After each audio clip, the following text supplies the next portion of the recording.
Welcome to History at High Noon for the month of June 2024. I'm doing that in case we forget where we were when.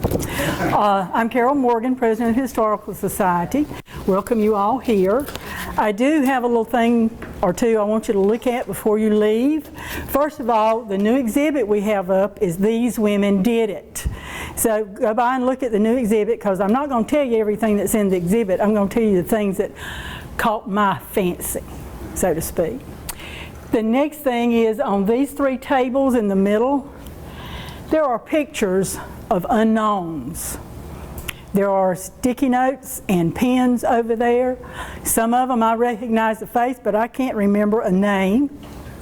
So if y'all would just take a gander before you leave and see if you recognize even one person in that picture.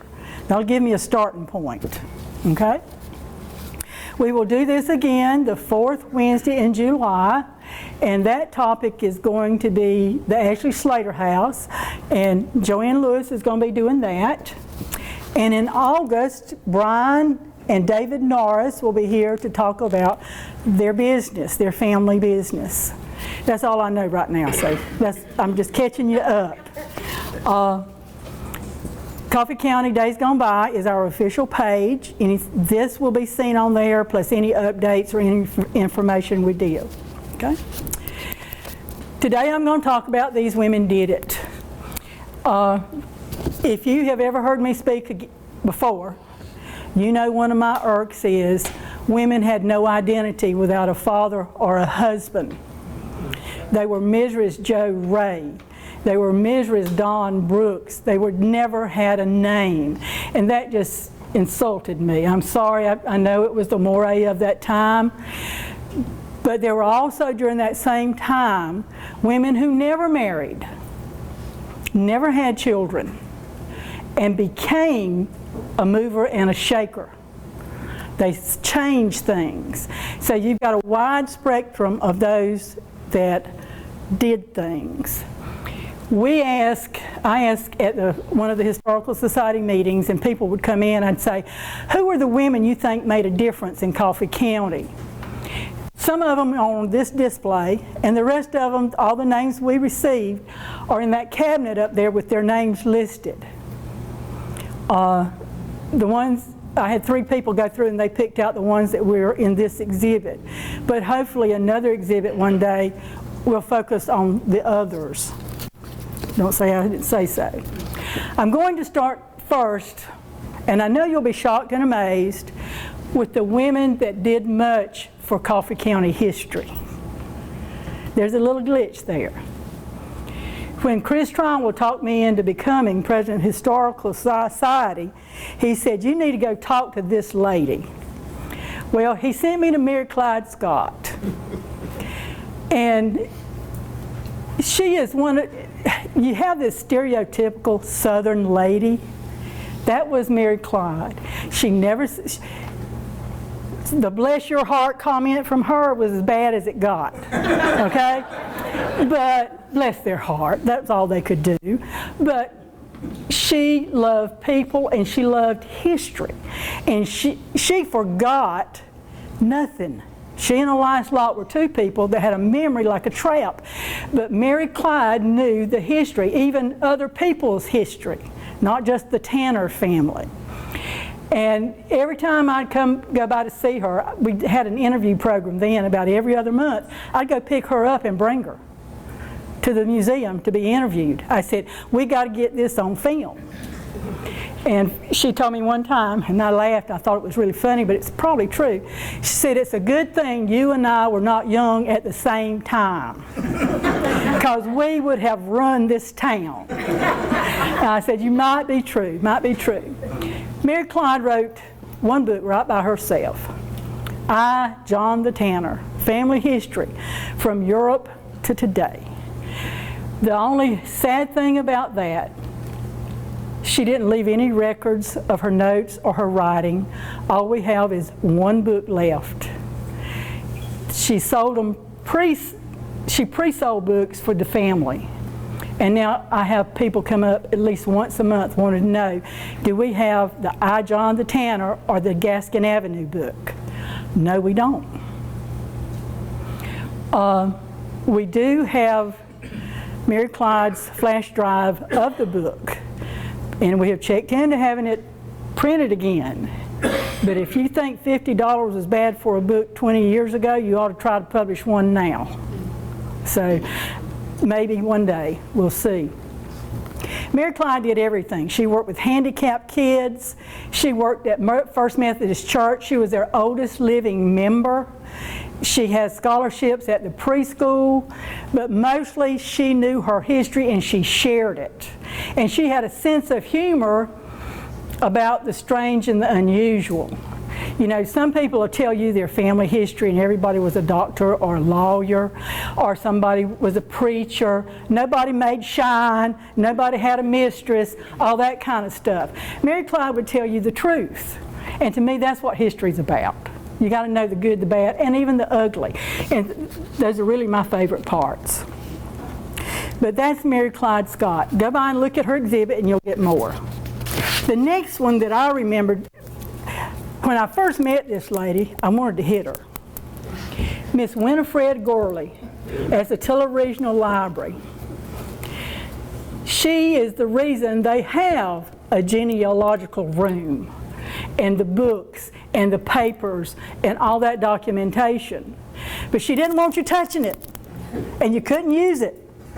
Let me get it for you. But she knew if you let it out of that room, it would disappear. But I have been going through, her sons she did an article in the paper all the time about yesteryear. I have found the most unique things about Douglas and Coffee County in her articles. Usually when people do articles, they'll say this business opened or this person passed away and they had this big funeral and all this kind of stuff. She said they got a new stoplight at the corner of Ashley and Bryan. I mean, things like that. And people said they never had one there before. We don't have one there now. Or whether we do now, but they didn't. So, but those kind of things are part of history too. The little things that don't mean a lot to anybody else. Some of my favorites are the outspoken ones. I don't know why. But there are two in Coffee County. When you say, who tells it like it is, these two ladies come to my mind first. One is Miss Elise Leverett. Anybody know Miss Elise Leverett? She ran Ambrose. She fought for Ambrose School to stay when they wanted to close it because it was small. First woman on the Board of Education. And it didn't matter who said something that she disagreed with, they knew it. But behind her all the time was what she thought was best for Ambrose. And she's got a daughter just about that bad. She's just that strong-minded, I'm going to say. Opinionated? Yeah, we all are. But anyway, Elise Leverett was the first one that comes to my mind. The second one is a totally different type. Miss Nina Lott out of Nichols.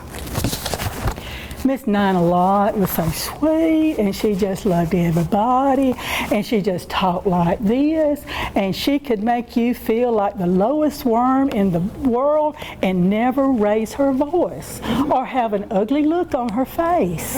But she did it, and you just kind of said, oh, she shot me, you know? She shot me. She would make little remarks, and you think, was she trying to be mean to me? No, she was being mean to you. You just didn't catch it. But she was on the city council for years. She was the reason they had a Nichols Founders Day. If anything got done in Nichols, Nina Lott was behind it. She's the reason, because she fought hard to get that core group, the prison in Nichols, and that horse barn that I still don't know what they're using it for. But what she wanted, she made way to get it. And if she went to whoever the mayor was or whoever else from the city council, and if Miss Nina said, we're going to build the Eiffel Tower, they'll say, all right, get the plans. Because they knew whatever she did, she'd follow through with it. Whatever she did. And another thing that amazed me, she served on the hospital board longer than anybody. And she did it with a smile and a soft voice and an iron rod in her back, in that she never bent. You know, she was always the same. She was one of my grandmother's best friend. I mean, they were like this. They went to church together and they traveled together. 9 of this and 9 of that and 9 of this. And I saw her when she was in the nursing home. And I said, Miss Nina, do you remember me? Because they said she had memory problems. You're Ludell's daughter. Which one are you? I said, I'm her granddaughter. Well, which one are you? I said, I'm Carol. Oh, yeah, you're the media specialist. Because she was too. So but she was just like that all the time. But even after she retired, she went to Nichols Elementary School 2 days a week and read to the kids, kindergarten and first grade preferably. She went once a month and delivered clothes to the clothes closet at that school. And she did that right until her time in the nursing home. So she gave back, but she gave back what she wanted you to have. So it's kind of a thing like that. Now, there's some selfless people. I'm putting this page off because I'm waiting on Dalton, because he told me I couldn't talk about them till he got here. So, y'all, I made every effort for him to get here. Right, Danitra? He's on the way. Oh, I know. He was on the way at 11:30. He's outside. They can watch it on YouTube. Yeah, he can watch it on YouTube. Another category of women are selfless. They don't worry about themselves. They want to help others. Mama Lott was one of those. Myrtle Lott married J.J. Lott, a doctor. She drove the car for him to go to office visits. She helped him. She nursed folks. She did all this kind of stuff. But I did not know this until I got to looking at articles and family records and all this. They brought children into their home who had nowhere to go or nobody to take care of them. And a lady in Bronxton estimated that over 60 children were raised and sent to school by J.J. and Miss Mama, we called her Mama Lott. So Mama Lott and Dr. Lott. They'd come in, they may be 10, they may be 17, whatever. Mom and Daddy couldn't take care of them, or they had died, or whatever the reason was. They fed them, they clothed them, they sent them to school, and they still kept up with her. Sparky said they would still call before she passed, and call and send, come at Christmas or come through this way, and they'd stop and see her. Do you know a woman whose house served as a family home, a hospital? She took care of her husband, her children, her church, and her grandchildren, all those, but she still had time to take in others. And nobody paid her for that. And what was so funny to me was Sparky said that his memory was one time they were sitting around talking, and he said something about a piece of furniture in the house, a table or something, and she said the woman had twins and one of them died. And so didn't have the money to bury the baby, so Dr. Lott took care of all that, and the family gave them that table.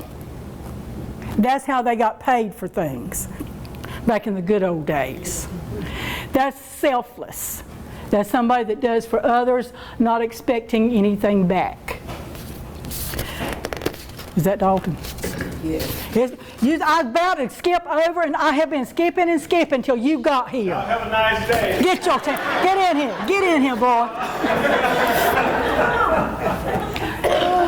First, I'm going to talk about Miss Gwendolyn Lott. I met Miss Gwendolyn Lott when Daddy was chairman of the Board of Education. At that time, she was principal at Polk School. She was a teacher.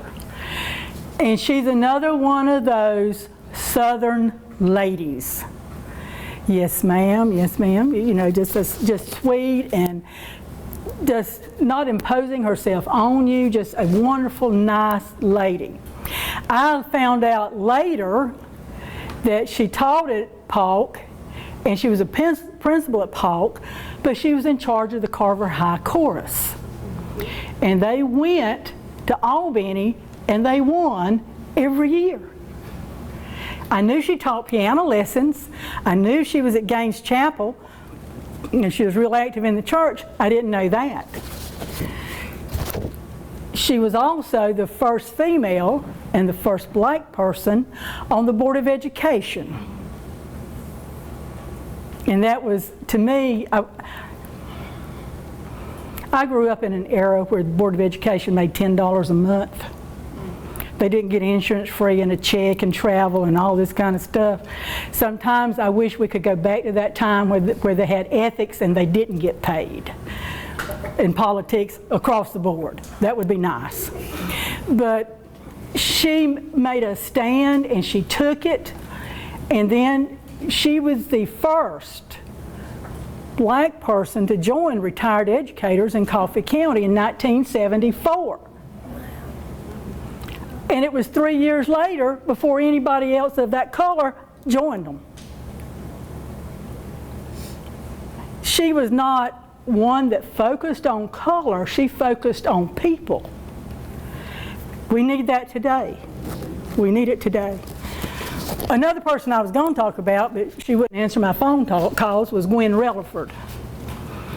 I don't know things that she didn't do, but she just wouldn't participate, and I'm sorry for that, because she has done so much for the youth during her younger years than anybody I've ever seen in my life. To take a bus trip with a bunch of kids to Washington, D.C. or Atlanta in the summertime when you didn't have to, on a school bus. Yeah. The next one is Dalton's favorite. He was in her kindergarten.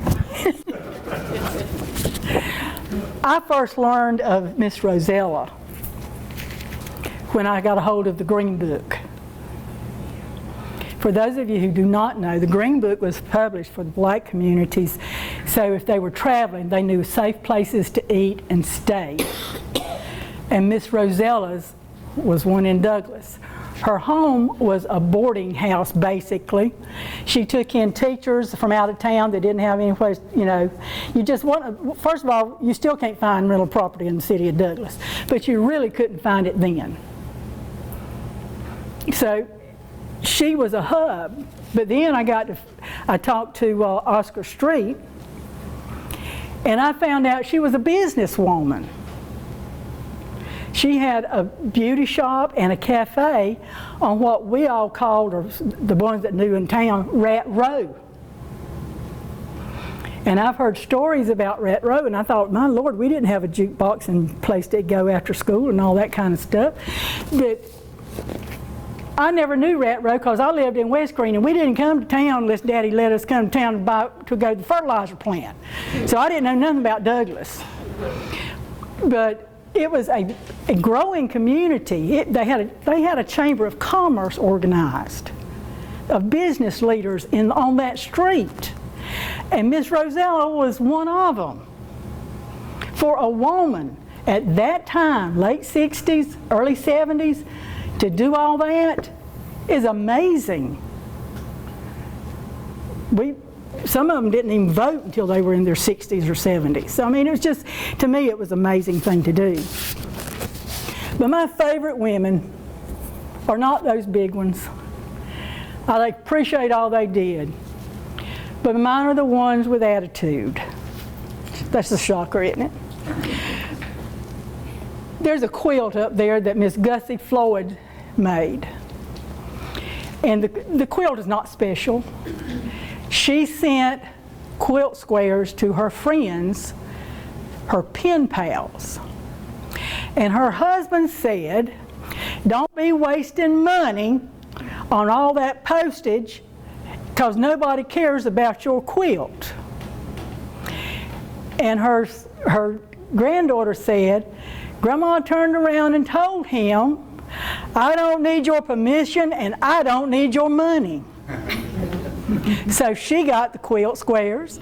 The mailman would pick up, when he'd bring the mail, he'd pick up eggs to cover the postage, and she mailed all her quilt squares to her friends and made that quilt.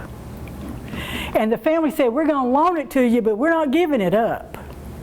But for a woman 100 years ago to do that is unreal.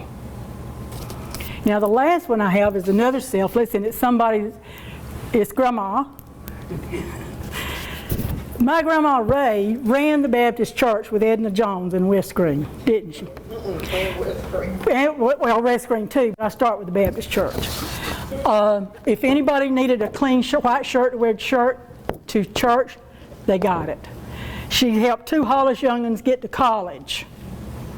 She would take, when Daddy was a teenager, she'd load up cars and they'd take them to the beach for a week. They'd take them to Satilla River, not Satilla, Okmulgee River, to a fishing camp to stay a week. Teenagers, Grandma, and 2 more women. And they always varied. She did for others. Anything, if there was a shower, you went to Miss Mamie's house and she had the shower. Home Demonstration Club met at Mamie's house. If you needed something cooked, God bless, don't come to dinner because she burned half of it when she was cooking. But she'd make cakes or whatever she wanted to do. But because she was doing so many things, something always burned. You just knew that was going to happen. And even after, when we were just about grown, if anybody came through West Green and stopped at dinner time, there was enough to feed 10 people. Because you never know who's going to stop by. But one of the things that most people do not know, Farm Bureau was made for farmers. Women's Farm Bureau, not only in the state of Georgia, but in the United States, began with Mamie Ray. She didn't like it that women were kind of second-class citizens. So she went around the state of Georgia to all these Farm Bureau groups, and every county had one. And she organized Women's Farm Bureau. And then Papa said she spent half his fortune one summer driving all across the United States and back, farming up women's farm bureaus everywhere she went. And she did. But that's one thing that she did because she thought she ought it to. She had, her daddy was what I call a hard-shell Baptist preacher. So children never spoke. You did not ask them, you didn't ask who Grandma was or where'd y'all come from. You just didn't. So I remember one time Papa Ray was talking about all of his family, and Grandmama said, I asked Grandmama, I said, well, what about yours? She said, I had a little brother, Ferg, that fell off the wagon in the North Georgia mountains and died. I said, well, who are your grandparents? She says, I have no idea. And that started me on genealogy. Because I didn't know, I knew they were Grindles, but I didn't know anything else about them. But she did it for everybody else, not herself. I think we need some of that more today. We don't need the gimme, gimme, gimme. We need what can you do. So that's all I have to say. Do y'all have any questions, or y'all want to make a comment about somebody? Carol, I want to add something. You know, I lived with Grandma and Papa before she died, and he told me this story about Grandmama heading to California. And she actually gave me her scrapbook of her trip out there. Most of it burned up when my house burned, but she went over to Hazelhurst. You know, Cicero had the car dealership. Right. And she thought she needed something to drive, and she didn't ask Papa. She just went over there and got a new car and left in it, and then Papa got a bill. And but she stopped in every state, and in that scrapbook she had every receipt, like $1.25 for a hotel, 25 cents for lunch. She had who she spoke to trying to start Women's Farm Bureau. But one thing that was amazing, I wish I had it, was she gave a speech out in California on why it was important to have Women's Farm Bureau. And it was all about family and how women should be more involved, and you know, you should take care of your family. But the interesting thing, I took that speech and read it word for word at a new teachers meeting at the high school years ago. And it was so funny. She had a brochure in there from the state of New York talking about how young people, especially boys, in their late teens and early 20s were not acting right, and they were going to jail, and they were going to prison, and how crime was rising, and how the family unit was falling apart, and what the wife needed to do in the home and the farm families needed to do to pull family back together. And what was amazing to me, you could read that same speech today. And it would apply. It was the same thing. It was just different troubles. But I wish I still had that book because it was interesting. She had every receipt on her trip, and she set up all across. She went to the southern states all the way to California and rode around states and left Papa and 3 boys at home. She didn't even ask him if she could go. So No. She was a unique individual. One of the strangest things, she had charge accounts. Papa, she could charge anything where she wanted to go. But he'd give her money. And when she died, you had to be careful. Because under this little jewelry tray was $20, or in this pocket was $20. She had money stuck everywhere, didn't she? But women just didn't have it, especially if you never had a job, a paying job anyway.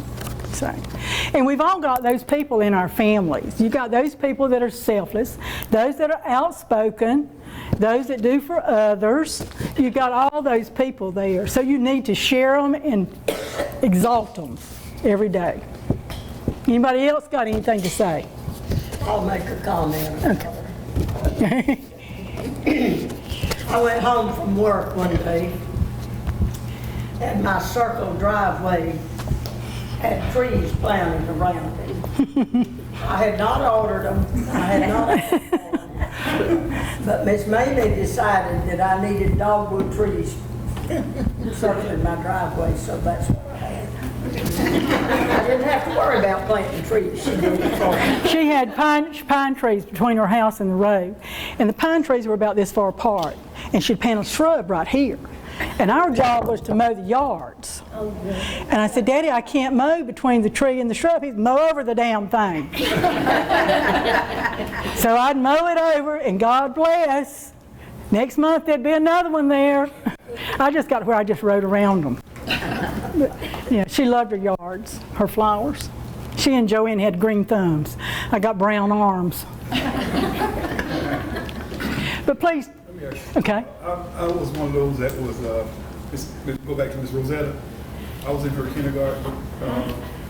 And I remember the first day going in her classroom.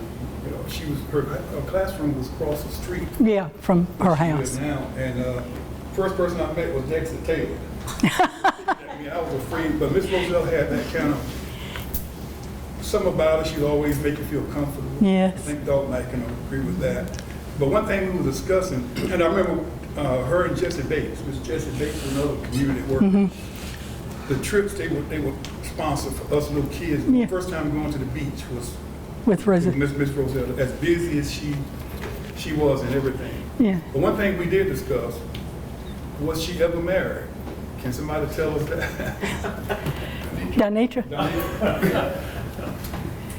I was adopted by Mrs. Rosella. And yes, she had married, but her husband left, and she had Is it all? that left on her. So I found papers where, you know, she's saying, I'm in this on my own. Yeah. You know, I got this on my own. And I traveled here from Jacksonville, and I'm very honored that she's being honored.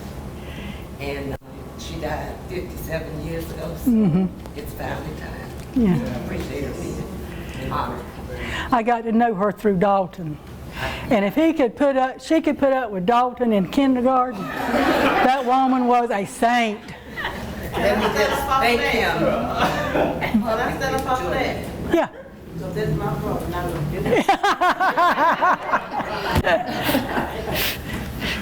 Carol, another thing about Mama Lot, she would not only take in children, but even when she was taking care of me, she would also take in teachers Yes. that were coming to They'd board. at the schools. They would board with her.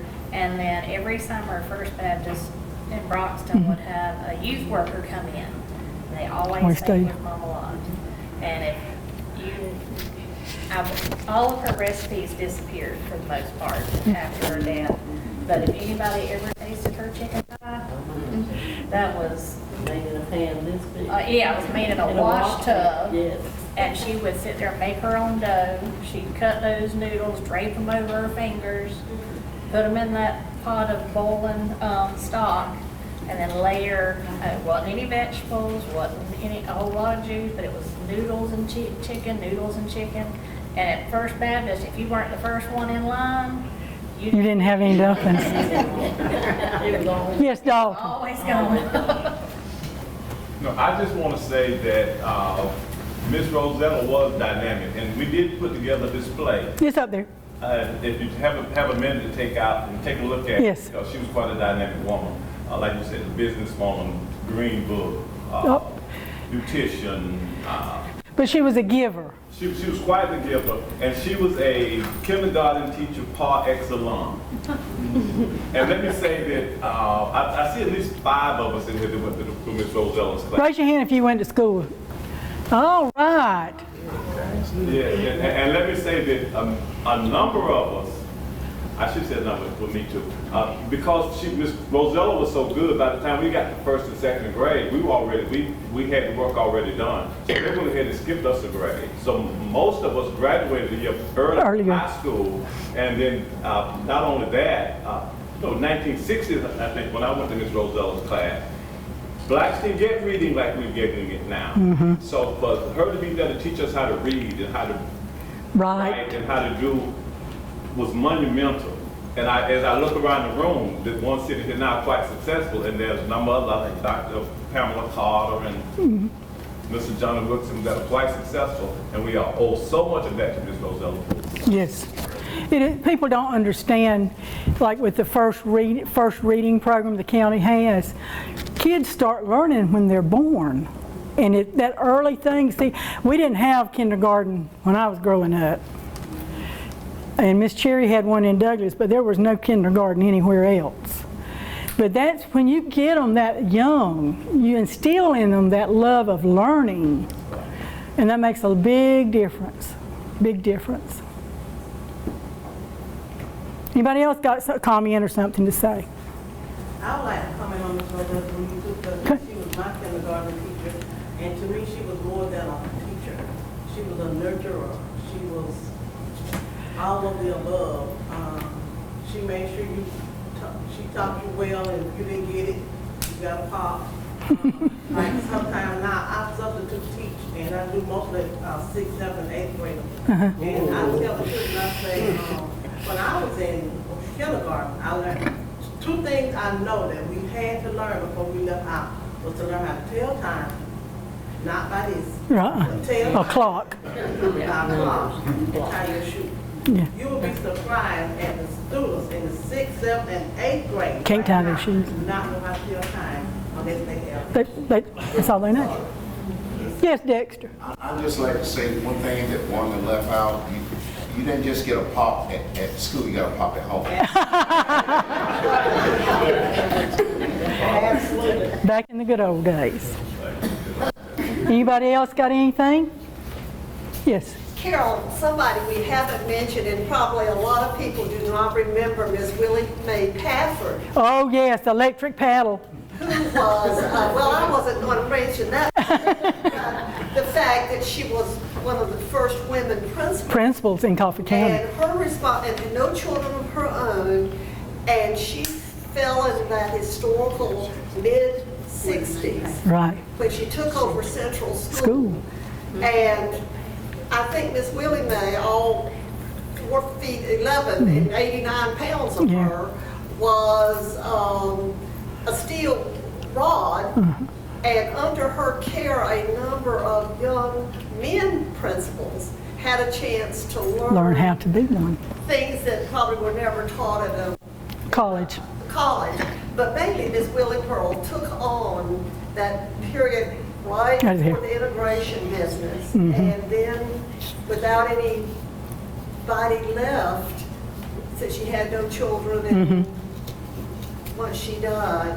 but she was a real pioneer She was. for a woman. I didn't go to school in Douglas. I went to school in West Green, but I had friends in Douglas, and they'd say, "Oh, you don't want to make Miss Pafford mad." I mean, she has an electric paddle, and I kept wondering how a paddle would be electric, you know, because I always saw wooden paddles. I didn't know how that you could electrify a wooden one, but everybody was scared to death of her. It was wooden and it was powered by electricity and it had holes in it And it, oh, so that when it hit the backside, maximum pain. you know, huh? I've heard. Yeah. Coach Wendell McGraw was a coach when I was in high school, and I was Clayton's teacher's assistant one time, semester, whatever, and I was there to type and to answer the phone and all that stuff. But Wendell McGraw, he was about 6'6", bald-headed. He looked like Baby Huey Duck or whatever. But he'd bring those football boys in that had misbehaved at practice, and he'd grab their belt and he'd lift them up off the floor, and he'd swing that paddle, and it was riddled with holes. Hit them twice. They'd never come back for the second trip. They never came back. I thought, oh my God, he's gonna kill them. But ain't nobody said a word, and nobody got on to him for spanking one. Anybody got anything else want to say? Go by and look at the list of the ones that we did not do through this exhibit. It's up there in that case. And if you've got any names that you want to add to that list, let me know. If not, we'll see you the 4th Wednesday in July. Carol, this is outstanding. Thank you. Well, thank you. Thank you.